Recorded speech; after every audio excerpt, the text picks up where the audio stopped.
of rupees 9600 is invested for 3 years at 10% per annum compound interest।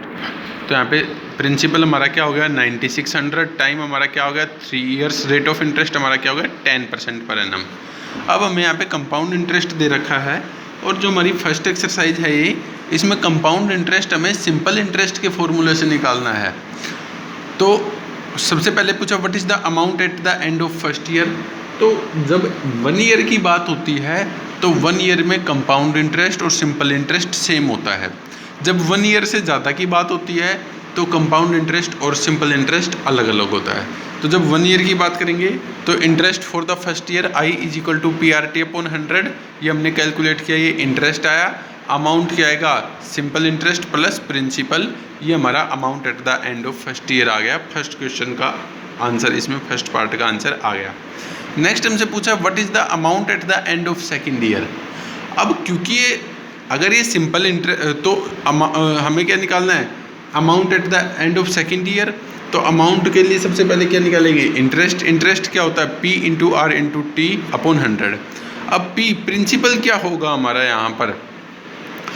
जब compound interest की बात होती है तो जो सेकेंड ईयर स्टार्ट होता है तो उसमें जो हमारा प्रिंसिपल होता है वो फर्स्ट ईयर के एंड पर जो अमाउंट होता है वो होगा।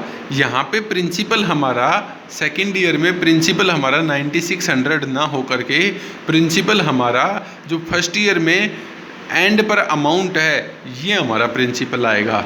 अगर ये सिंपल इंटरेस्ट होता तो सेकेंड ईयर में भी प्रिंसिपल क्या रहता, जो फर्स्ट ईयर में भी प्रिंसिपल 9600 रहता, सेकेंड ईयर में भी प्रिंसिपल 9600 रहता। लेकिन क्योंकि ये कंपाउंड इंटरेस्ट है सेकेंड ईयर का प्रिंसिपल आपका जो फर्स्ट ईयर का अमाउंट होगा वो आएगा। तो P/R/T/100 ये सेकेंड ईयर का इंटरेस्ट आया। तो amount at the end of second year principal plus interest, principal कितना था 10,560 और आपका इंटरेस्ट, ये आपका amount at the second year second part का आंसर आ गया। नेक्स्ट हमसे पूछा find the compound interest. Compound interest क्या होगा, ये आपका फाइनल अमाउंट है और amount minus principal. Initial principal आपका क्या था 9600, तो ये आपका कंपाउंड इंटरेस्ट यहाँ पर आपका कैलकुलेट होगा। इसी तरीके से फोर्थ पार्ट में पूछा find the compound interest at the end of third year.